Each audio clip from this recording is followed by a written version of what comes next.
Eu ouvi uma história uma vez, na verdade uma história não, duas histórias. Eu quero começar pela história do bambu. E aí eu não conhecia, né, a história da germinação e o tempo que ele levava.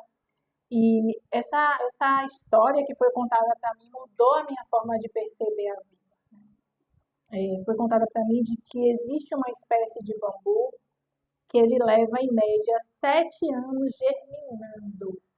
Ele leva 7 anos crescendo para baixo.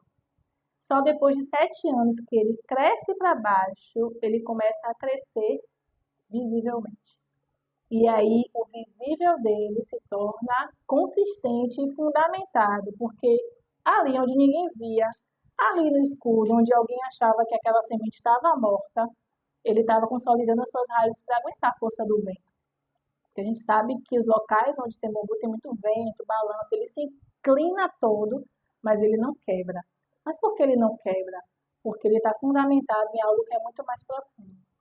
Só que às vezes a gente quer que a folha nasça logo, a gente quer que a árvore cresça logo. Mas tem um tempo de consolidar raízes, tem um tempo de germinar, tem um tempo de ninguém ver. E é necessário que tenha.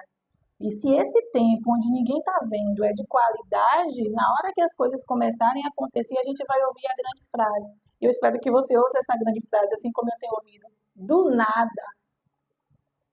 Ah, mas fulana está fazendo sucesso do nada. Mas fulana chegou agora e do nada já tem um monte de pessoas, já desenvolve pessoas. Mas o do nada para eles carrega aí uma história de germinação que ninguém viu, só você viu. Então, fique com o do nada das pessoas, mas saiba qual foi o preço que você pagou para chegar onde você chegou. A segunda história é de dois vizinhos. Os dois vizinhos, eles tinham casa e receberam sementes para plantar uma árvore frutífera. E aí, o primeiro vizinho, ele plantou a árvore, eles ambos plantaram na mesma época a árvore na porta de casa. Só que um vizinho, ele tinha muito cuidado com essa árvore. Ele acordava de manhã, ele regava, ele botava substrato, e ele tinha todo aquele cuidado com aquela árvore. E o outro deixou a árvore lá. Teve cuidado com a árvore nos primeiros dias, lógico, para que ela conseguisse nascer. E depois ele abandonou a árvore lá. E aí a árvore estava sujeita à chuva, estava sujeita à tempestade, estava sujeita a sol, o vento batia. E aquela árvore lá, quando foi um belo dia, teve uma tempestade daquelas. E a árvore do vizinho, que era tão bem cuidada, que era tão vistosa, saiu voando. Porque as raízes delas eram superficiais. Porque ela não precisou se esforçar para aprofundar as raízes e sobreviver, porque ela tinha tudo o que ela queria ao alcance dela, porque todos os dias chegava água, chegava alimento, não faltava para ela nutriente.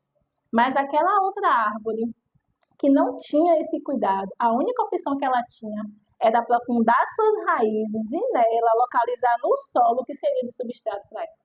Mas só que isso que foi desafiador para ela, enquanto ninguém estava vendo, enquanto as folhas estavam meio feias, enquanto as pessoas olhavam e diziam, pô, essa árvore é esquisita, mas ela estava ali, aprofundando as raízes, achando o melhor nutriente possível, porque quando a tempestade veio, ela foi a única que ficou de pé, porque ela sabia exatamente como ficar fundamentada.